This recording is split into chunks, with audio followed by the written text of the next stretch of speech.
This video is for anyone that is interested in ayahuasca or maybe had to do their first ceremony or just trying to figure out what this is all about. You've been hearing about it, you see it on the internet, it's more and more prominent in our society, which is a big reason I want to make this video to help people along on their path if this could be of use to you. And also just talk about some of the precautions and the dangers and keeping people safe because that's the most important thing.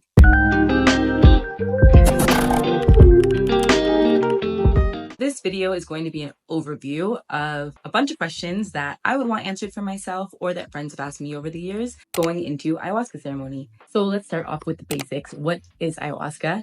Ayahuasca is a vine, and actually by itself it's non-psychoactive. So if you just had that plant by itself, it's not going to produce hallucinogenic effects.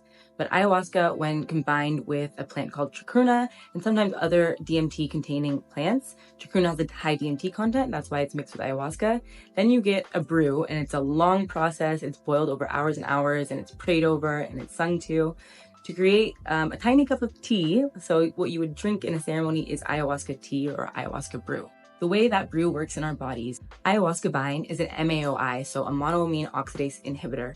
That means it shuts down the enzyme in our stomachs, monoamine oxidase, which is what allows the DMT to have an effect that we experience as hallucinogenic.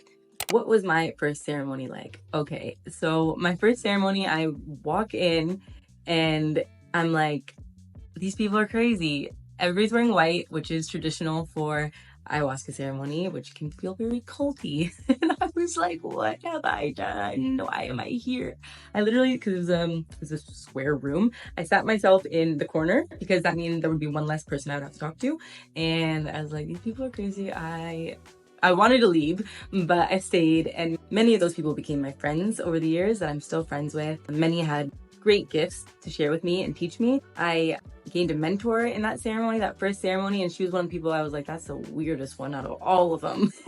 So that was like my first introduction into this entire space. I was like, I don't think I should be here, but I don't have a way out and I already paid for this. How does it taste? It tastes bad. It tastes real bad, but I mean, that's my opinion, of course. So hopefully you have another experience, which is actually very common. So I've sat in 45 ayahuasca ceremonies, and a common experience that was true for me too is the first drink or first few or first two ceremonies, it actually tastes good, or maybe not good, but okay. People will say it tastes like it has chocolate hints or this or that. Another common experience seems that over time, for whatever reason, the more ceremonies that you do, it starts to taste worse. So just a little prep. Depends on what ceremony you sit in, but you could sneak in, like maybe, I'll just give you my trick. You can sneak in like one grape or mint drops for right after, because it's just it can be too much sometimes. Am I going to throw up? You may or may not throw up, but the purge aspect is actually awesome because you don't want these things that are sitting inside and manifesting in whatever way in our life. So the purge or the cleaning, the cleansing in ceremony is, I mean, a massive part of what is being done in these ceremonies. It's literally cleaning and pulling from our bodies whatever it is that's literally no longer serving us, and it's just time to let it go, and pulling these densities out and releasing them, hopefully for good. And with that, the purge aspect, should I answer the question, are you going to throw up? I don't know if you're going to throw up. I didn't throw up for my first 9 ceremonies. Why that is, I'm not sure, but there are a variety of ways a person could purge, being vomiting, sweating, shaking, like you get cold, you get hot. All of these can be happening throughout the night. What else? Crying. So I actually was not a big crier in my life up until I started to sit in these ceremonies, and I'm actually really grateful because I feel that one of the biggest blocks I had was just a block around my heart, like closed up. And I was very non-emotional, very logical, which served me for a time, and it's a big part of who I am. But I realized a lot of who I am is in my heart, and to be in my heart is a great gift. And that's one of the biggest gifts that this plant has given me, is just leading me back into my own heart and being able to operate from that space. I find that that's the seed of my own intuition, and being able to be guided by my intuition has been massive in my life. Why would someone want to do ayahuasca in the first place? It sounds crazy. Great question. So for me, it was that I felt that I had blocks with wrestling. So mental block basically. And I'd read all the books on sports psychology I could, work with sports psychologists. I felt like I had exhausted all of my answers. So this might be one reason a person goes to ayahuasca, right? Maybe not in sport, but maybe in their own life, like you're searching for something. And for myself, I was willing to try anything. This is my career. It's what I built my entire life around.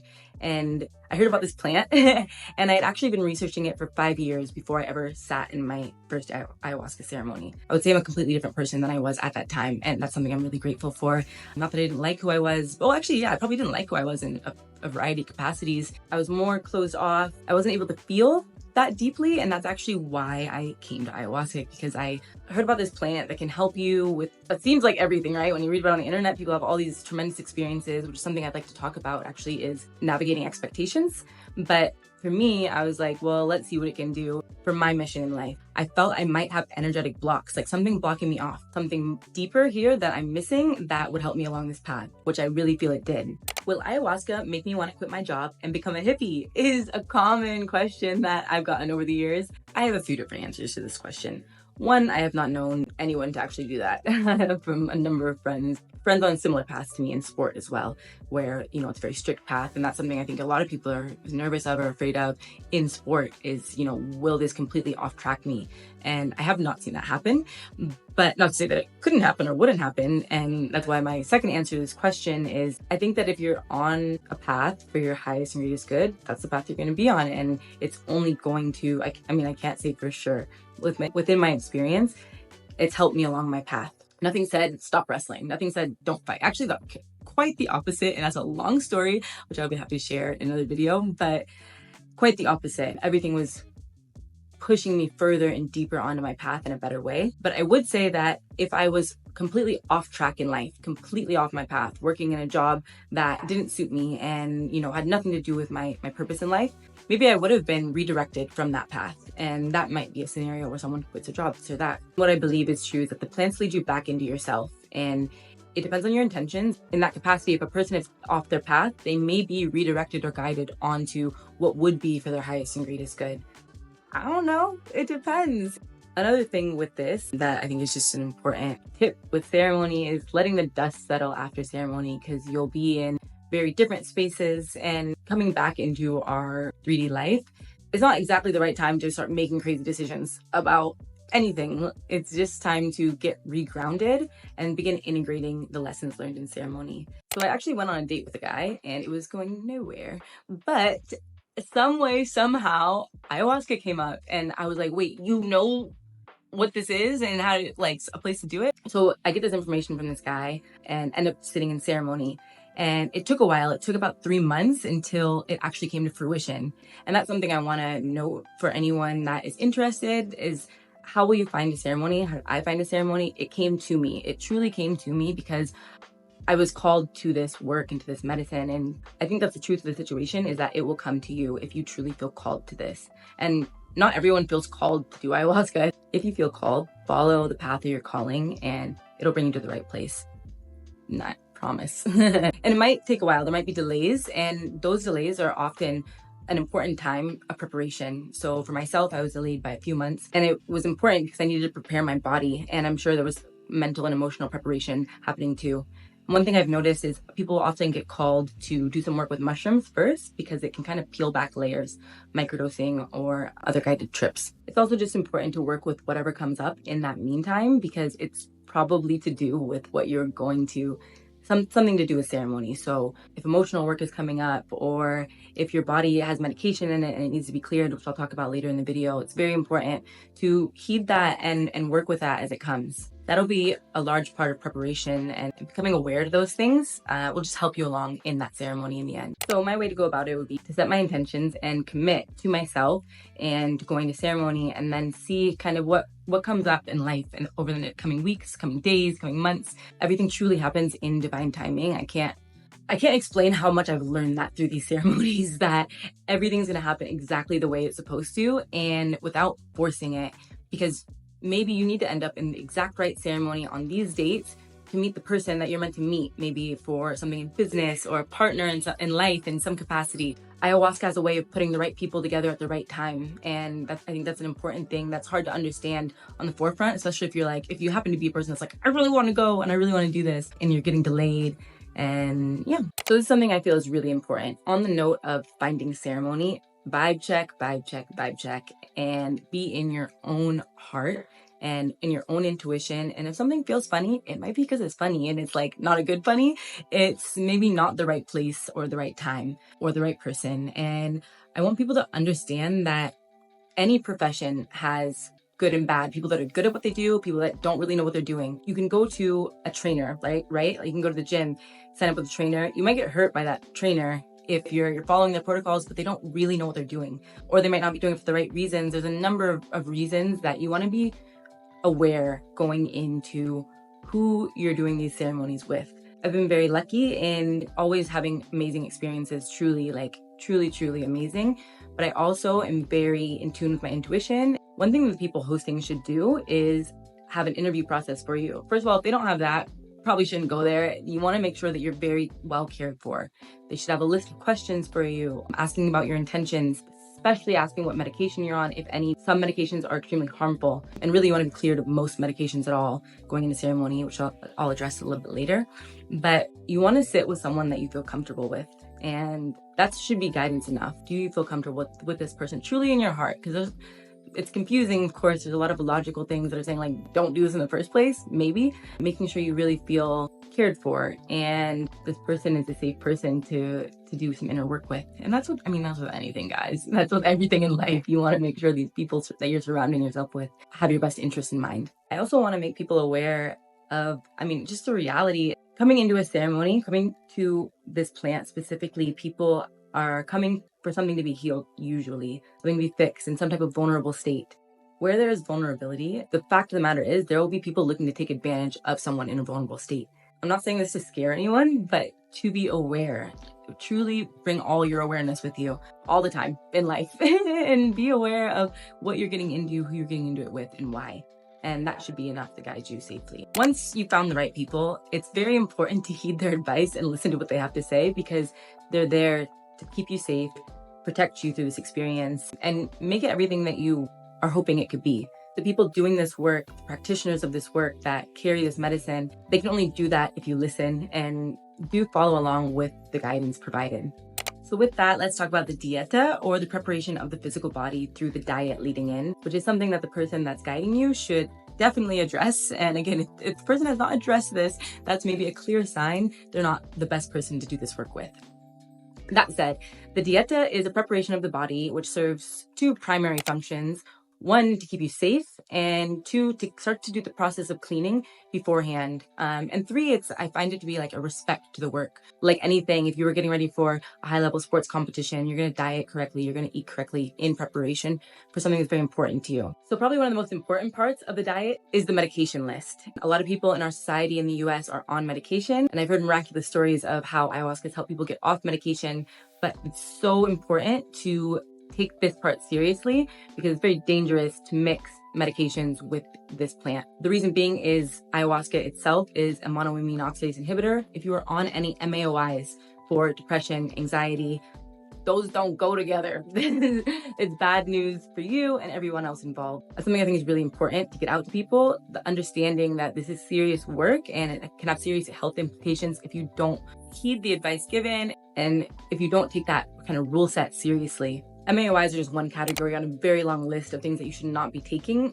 prior to ayahuasca ceremony, and some things you need to be off of for 2 months plus. Some things you can come off within 1 to 2 weeks before. It's important to talk to your practitioner and get a good understanding of, is this the right time? Is your physical body clean and clear? And then there are a number of things with the dieta that I've seen go all different ways in ceremonies.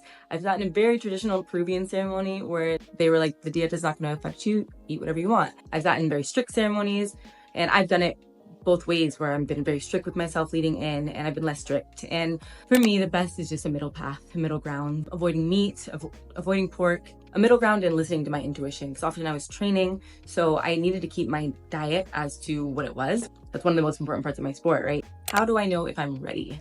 This might not be the answer that you want to hear, but if everything feels right and it's worked out and you have the money to pay for it and there's an opportunity and your weekend's available, you're probably in the right place at the right time. And that's how it happened for me. There were roadblocks beforehand, and then everything just came together. Of course, I had fears, should I be doing this? This is crazy. But it all worked out, and that was me being ready. How should I prepare? One of the best things you can do for yourself is begin a meditation practice, because you're essentially going to be sitting for 4 to 8 hours, depending on the length of the ceremony that you've chosen, and you're sitting in meditation. Honestly, it's nothing more than that. You're meditating and going inward.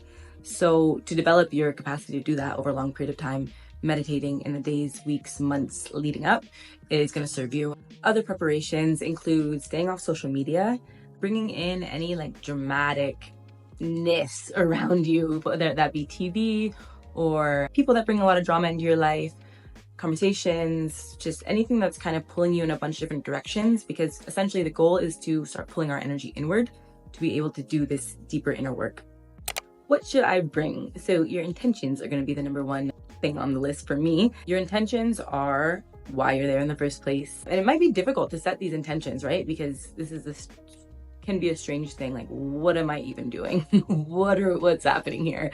But for me, like I said, I wasn't even really sure if I had an issue. I was like, I think I might have energetic blocks, and I'm willing to work with that. So I said, if I have energetic blocks, can you please help me clear them and move forward to my highest and greatest good?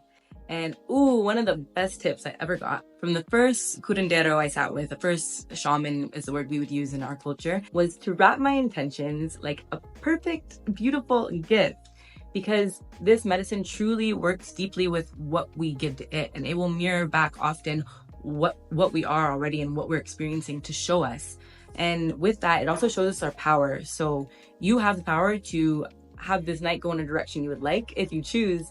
And by that, I mean, if I'm saying, please guide me on the path of my highest and greatest good, and please deliver it with love, compassion, and nurturing. That has really helped me and helped many of the people that I know. Versus saying like, give me these lessons however I gotta get them. Then you might get your ass kicked. It's up to you really, how you want to set your intentions and what you feel like you're needing at that time. And this is a feminine medicine that I believe is very loving and nurturing, and you're allowed to ask for what you want. And that's how you get what you want in this life, is by asking and by being willing to put that up. Closed mouth don't get fed. So a little bit more on intentions. The first people I sat with, there was like two camps. Should your intentions be very specific or very broad? And I don't have an answer, but I've set intentions both ways. It's going to be up to, your own intuition and what you feel you need. But I've set intentions both ways, and goodness gracious, I got some answers on these very specific intentions that I set, and questions that I almost felt silly writing this as a question or setting it as an intention. One of them was to meet my spirit guides in this lifetime, and then they came through in a ceremony. It was crazy. I could tell you about it if you want to hear about it, but all in all, the intention that's always of high value is just to lead me on the path of love, or please show me my highest and greatest good. Please show me any blocks that are preventing me from accessing my highest, greatest good in this lifetime. Things along these lines that are, guiding you in the best possible way. But you're going to your ceremony, you know what to do, you know why you're there. So using those and then wrapping them up in beautiful wrapping paper. What else should you bring? Okay, so my best way to approach this is bringing as little as possible to make me comfortable, because I could bring a lot of stuff. Like, actually, I'm very well known for bringing a lot of stuff wherever I go, but people are tripping over it. It's like suffocating me. I don't know, up from down at some points.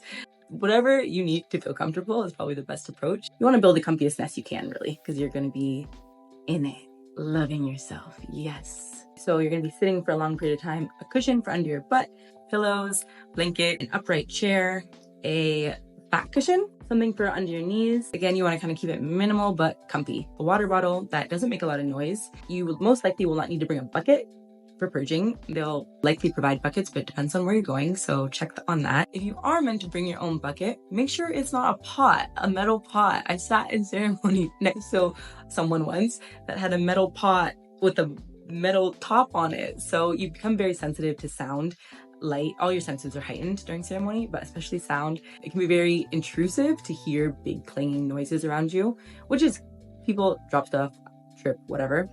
That's reason to not use a metal water bottle or anything that has like a loud clicking noise, click, click, click, click, click. Trying to avoid that. How do I feel safe and comfortable in a room full of people I don't know? Great question. Like I said, in my first ceremony, I didn't feel comfortable. I think a lot of times we're doing things that are getting us out of our comfort zone, this being one of them. But just a little trick for me that has been very helpful is I'll put a scarf over my head, and then that really zones you into your own energy. Because at the end of the day, you're here to do your own personal work. And just being aware of your own energy that whole time, like whatever you're coming to work with, that's your focus for the weekend. That would be my focus for the weekend, whatever I was going to work with, right? I really am protective of my energy, and especially I'm protective of my energy on the day to day. But in a space like this, I'm going inward, and I'm doing that intentionally. So just being aware that you don't have to give your energy away. If things feel right, then of course, but that's how I approach it.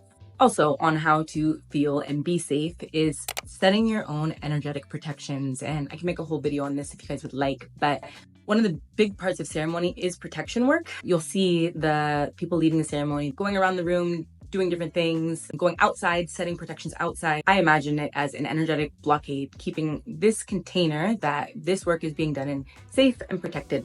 And I will also set those protections around myself and just take care of myself in that way. That's actually a practice that I have daily. If someone's in a bad mood, you can catch that bad mood. So in this space, you're opening yourself up energetically, and it's important to set protections.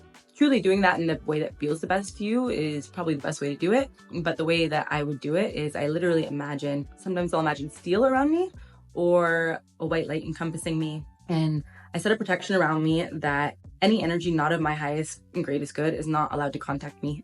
If you're Christ-based or Krishna-based or whoever or whatever you feel is your highest power or no higher power at all, then just a protection in whatever way feels good to you. I do really like the imagining a veiling around me, and I literally will imagine like energy coming towards it and bouncing back off because it's not coming here. Other ways I set protections around myself are just imagining a color. Sometimes I'll be really needing like a nurturing energy, so like a light pink around me, protecting myself, encompassing me. And then I'll set white light around that, and then I'll set steel around that. And for me, you can't set too heavy of protections. You're good. One thing also is important is I do this out of love. I do it out of love for myself and others, that my energy is, safe, contained, and protected. It's not out of fear. I'm not fearful of, what could happen. I know I'm safe. I know I'm protected. I know that I have a very bright light inside of me that will keep me safe as well. Why do people, this is actually my own question. This is one of my questions from the beginning. Why do people refer to ayahuasca as her, or like act like they're having a conversation with a woman? People would talk about ayahuasca, much like I would actually speak about ayahuasca now that I've developed this relationship, but like they're having a conversation with her. She told me this, she told me that. And I was like, what is going on? Because I was not having that experience at all. And I think that's one good thing to like kind of be aware of is your experience is your own, my experience is my own, and everyone is having their own interactions with themselves, whatever higher power you might believe exists, and this plant and a multitude of other plants that come into this space. And I did not have that in the beginning, and I was like, what is that? What are people talking about? And then I did start to open up a dialogue with this plant, which in our culture, I don't know what culture you're from, but in the US, that's not so normal to be able to feel like you can speak to a plant and it talks back to you. But that's exactly what began to happen. And yeah, I'm super grateful for that, because ayahuasca, along with a number of other plants, including psilocybin mushrooms, tobacco of the jungle, a variety of other plants, are considered master plants, master teachers. They truly have a lot to teach, lessons to teach, guidance to give. How that guidance comes to you can be in a number of ways. For me, it is very direct messages, which is cool, can also be confusing. Visions, emotional changes, all types of things, really. It's been humbling to have the experience of feeling like I have an ally that is truly just leading me back to myself, the highest and greatest version of myself. I believe the plants are tools. It's up to us to use correctly and in the best possible way for our highest and greatest good. What if I don't feel called to ayahuasca, or what if I don't want to do ayahuasca? Then girl, boy, don't do it. I've actually had this question come up in a couple of conversations with people from various walks of life, but my belief is not everyone is called to this work. And yeah, if you don't feel like it, or if you have friends that are like, oh my God, this will be amazing for you, you should do it. One thing I really don't believe in is pushing medicine on people, because this is very much individual work and an individual path, and it's your life. If you feel that this is something that's interesting, that's one way the person might feel called. It's often said that ayahuasca will call you to ceremony or you'll have a spiritual calling to do something, right? I feel I had that calling. That's why I end up in so many ceremonies. I feel like I was called back to really, really develop a deep relationship with this medicine and to work with it probably for years to come. It just depends. A person might come into this life having done all this work already last lifetime, and they're like, you know what, I'm good. I'm here to chill. I don't want to go to do this stuff anymore. And yeah, that's, I think, just something to consider. And also something that's common with psychedelics is when a person first starts doing psychedelics, they're like, oh my God, I have to tell everyone, and feeling that it's a cure-all. But I think it's important to be aware that not everyone is here to do this same work. There might be others doing something else, or they're resting this lifetime, or whatever it may be. This is a personal path and personal choice. Can I do ayahuasca alone? Like, can I just go get some and just drink it and just do it? No, no, this is not one of those. And there are a lot of plants you can work with very well on your own very easily, but ayahuasca is not safe to do in that capacity. As this comes more to the forefront of our society, it's a question I've been asked, or like, I'll just go get some and do it myself. Like, there are so many layers to this work. I've sat in a lot of ceremonies, and I know I'm like a baby beginner at this work. People guiding these works have done hundreds, if not thousands, of ceremonies. You know, that's like that's expert level of anything, 10,000 hours. It's important to understand that. And oh my gosh, if there's a person that's offering you ayahuasca and how many ceremonies have they sat in, 1 or 2, please try to find an exit from that conversation, because it's just not really safe. It's an understanding too that you're opening yourself up energetically, and you want to be in the safest container to do that work. I love this question. What do I do if they offer me hapé? What is hapé? So hapé is hapé or rape, R-A-P-E, with an accent over the E, or H-A-P-E. Hapé is pulverized medicinal plants from the Amazon that are crushed up really, really small and formed into a powder, and that is blown up your nose. I will show you how this works briefly. So they might have something that looks like this, or this, or this is made of copper. These pipes can be made of different things or different conduits. And this is something you might have seen floating around the internet too. Again, these plants are all coming to the forefront of our society, but this is called a tepi. It's used to serve another person. So a demonstration without demonstrating on somebody would be this powder we put into my hand. I would say a prayer and protection and cleaning my own energy. And then this would be inserted into someone's left nostril, then blown up into the nasal membrane, where it's then absorbed. So like this. So this is one plant I work with very, very closely. I'm very grateful. Hapé will generally have a tobacco base, although hapés range from just light, airy, and floral, and some without tobacco, up to hallucinogenic and everything in between. Hapé is used for a number of purposes as well: clearing, cleaning, maybe if you're stuck in ceremony, getting unstuck. In my second ceremony, when it was hapé time, a woman came and sat in front of me and said, are you too out there? Like, are you too high? And do you need to get grounded? Or do you need to get out? And I was so stuck in my head. I was just sitting there thinking, literally thinking for hours. And I was like, oh my gosh, is there an out button? Please eject. And so she served me hapé, and it was amazing, like so beautiful.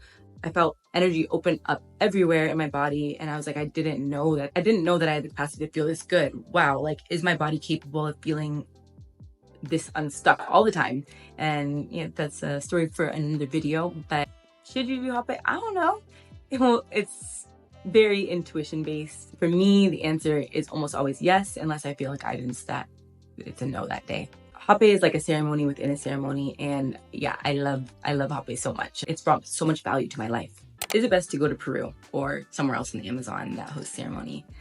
This is a loaded question. So I've sat in Peru, and I've sat in other countries. There's a lot to consider when going to Peru. The biggest thing is references.